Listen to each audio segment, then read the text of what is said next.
Good morning from Kathmandu. আজকে দ্বিতীয় দিন, আর আজকে আমরা যাচ্ছি কাঠমান্ডুর বেশ কিছু সাইট সিন করার জন্য। এর মধ্যে প্রথমে আমরা যাব পশুপতিনাথ। পশুপতিনাথে গিয়ে দর্শন করে তারপর আমরা ব্রেকফাস্ট যা আছে সব কিছু এখানেই করবো। আজকের দিনটা আশা করি ভালো যাবে, কারণ দিনের শুরুয়াতটা খুবই সুন্দরভাবে হতে চলছে ভগবানের আশীর্বাদ নিয়ে। চলো তাহলে দেখি কিরকম হয় ব্যাপারটা।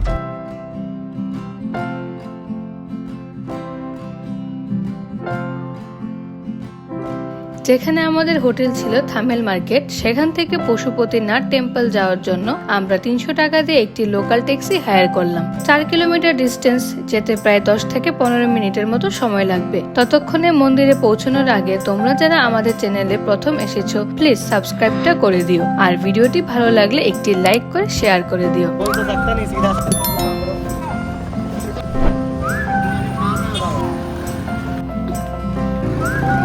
তো মন্দিরে প্রবেশ করার আগে এখানে খুবই সুন্দর একটি জুতা রাখার ব্যবস্থা করা আছে।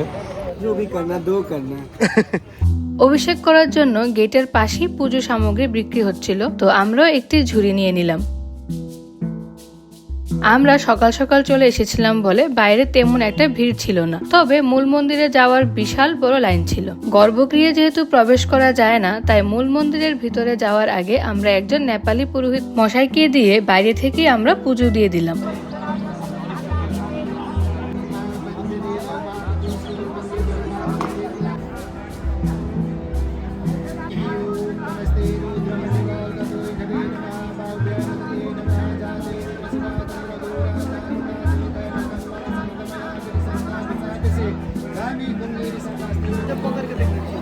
এটা হচ্ছে মন্দিরের মেইন গেট, তারপর থেকে আর ফটো ভিডিও এলাও না।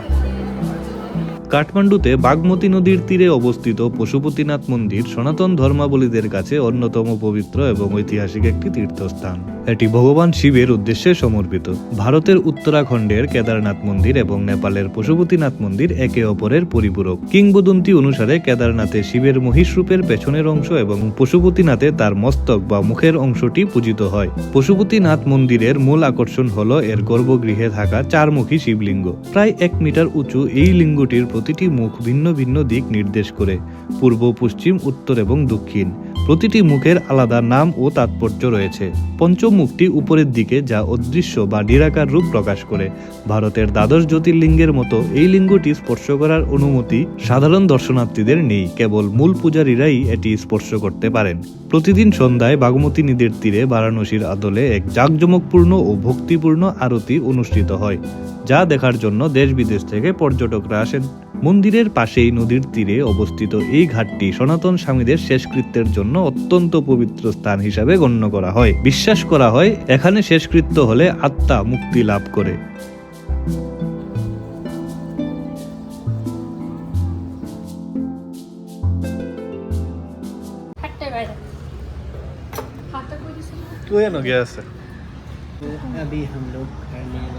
এখন অব্দি আমরা যতগুলি রেস্টুরেন্টে খেয়েছি, অর্ডার দিলে 1 থেকে 1.5 ঘন্টা পরে খাবার পেতাম। এই ফার্স্ট রেস্টুরেন্ট পশুপতিনাথ টেম্পলের সামনে 5 মিনিটের মধ্যে অর্ডার চলে এসেছে, যেটা দেখে আমাদের খুবই ভালো লাগলো। ক্ষুধা পেয়েছিল প্রচন্ড। 5 মিনিটের মধ্যে আমরা 1 ঘন্টা প্রিপারেশন নিয়ে এসেছিলাম, 1 ঘন্টা টাইম নিয়ে, কিন্তু কতক্ষণের মধ্যে চলে আসলো? 5 মিনিট। Fastest delivery. পশুপতিনাথ মন্দির থেকে আমরা কাঠমান্ডুর 3টি বিখ্যাত টুরিস্ট স্পট ঘুরে দেখার জন্য আরেকটি ট্যাক্সি হায়ার করলাম 2200 NPR দিয়ে, যার মধ্যে প্রথমে আমরা আসলাম বুদ্ধ স্তূপা। এখান থেকে আমরা টিকিট নিয়ে নিলাম 100 টাকা করে এখানের এন্ট্রি ফি।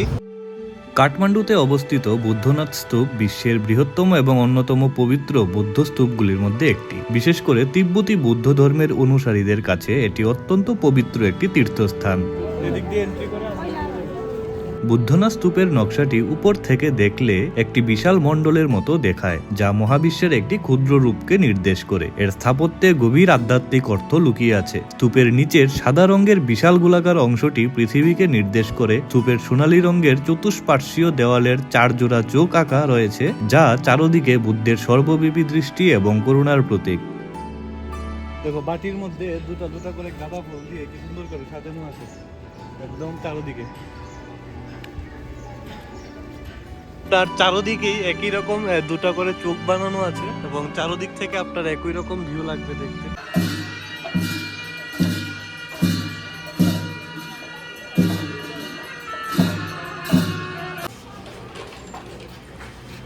ভিতরে লর্ড বুদ্ধার একটা বিশাল বড় মূর্তি আছে। ভেতরে ফটোগ্রাফি এলাও না, ভিডিওগ্রাফি এসব এলাও না, এই কারণে দেখাতে পারলাম না। কিন্তু যদি আসো ভিতরে গিয়ে দেখবে দারুণ একটা মানে খুবই সুন্দর একটা এনভায়রনমেন্ট, পিসফুল।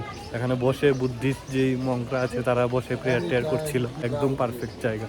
স্তূপটিকে ঘিরে একটি বৃত্তাকার রাস্তা রয়েছে, যার চারপাশে চমৎকার সব ক্যাফে, রেস্তোরাঁ, হস্তশিল্পের দোকান এবং তিব্বতী সংস্কৃতির নানা রকম সামগ্রীর দোকান রয়েছে। বহু পর্যটক বিকেলের দিকে স্তূপের চারপাশে কোনো রুফটপ ক্যাফেতে বসে এর শান্ত ও আধ্যাত্মিক পরিবেশ উপভোগ করতে পছন্দ করেন। পশুপতিনাথ মন্দির এবং বুদ্ধনাথ স্তূপের পর কাঠমান্ডু উপত্যকার আরেকটি অত্যন্ত গুরুত্বপূর্ণ ও পবিত্র আধ্যাত্মিক কেন্দ্র হল উজ্জেশ্বরী শক্তিপীঠ। এটি পশুপতিনাথ মন্দির থেকে মাত্র 1 কিলোমিটার পূর্বে বাগমতী নদীর তীরেই অবস্থিত। সাধারণ মন্দিরের মতো গুজ্জেশ্বরী মন্দিরে দেবীর কোনো মানব সদৃশ্য মূর্তি পূজিত হয় না। মন্দিরের গর্ভগৃহে একটি রূপোর তৈরি কলস বা জলের পাত্র রয়েছে, যা একটি ভূগর্ভস্থ প্রাকৃতিক জলের উৎসের উপর বসানো। এটিকেই দেবীর প্রতীক হিসাবে পুজো করা হয়। এই কলসটি সোনা ও রূপোর কারুকার্য মণ্ডিত একটি ছাদ বা ছাতা দিয়ে ঢাকা থাকে। ভক্তরা এই পবিত্র উৎসের জলকে দেবীর আশীর্বাদ হিসাবে গ্রহণ করেন। পশুপতিনাথ মন্দিরের মতোই গুজ্জেশ্বরী মন্দিরের মূল প্রাঙ্গণে কেবল সনাতন ধর্মাবলম্বী হিন্দু ও বৌদ্ধ দর্শনার্থীদের প্রবেশের অনুমতি রয়েছে। তো শক্তিপীঠ দর্শন আমাদের হয়ে গেল। এখন আমরা যাব নেক্সট স্পটে, ভক্তপুর দরবার স্কোয়ার, যেটা আমাদের নেক্সট স্পটটা রয়েছে। এটা হলো একটা হিস্টোরিক্যাল প্লেস।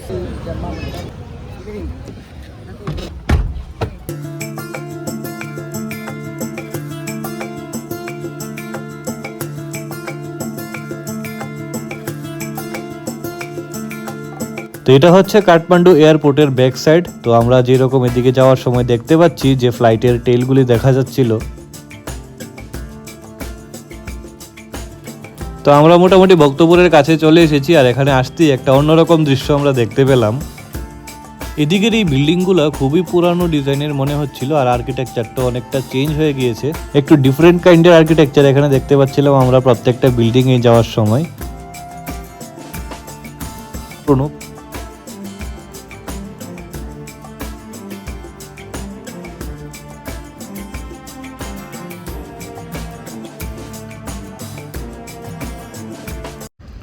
খুব সুন্দর একটা পুষ্করিণী এখানে আমরা দেখতে পেয়েছি।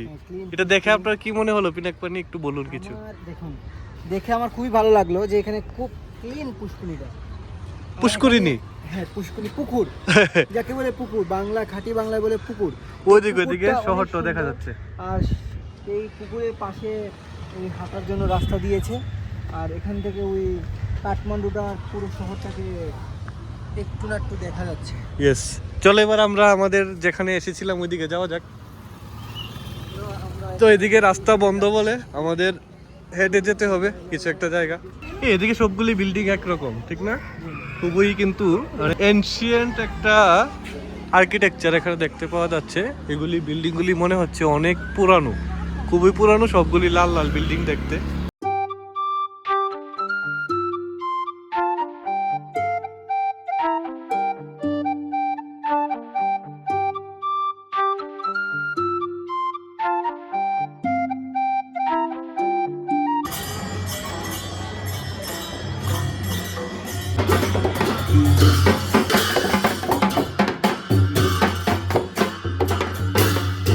প্রাচীন নেওয়ারি সংস্কৃতির একটি জীবন্ত জাদুঘর ভক্তপুর দরবার স্কোয়ার।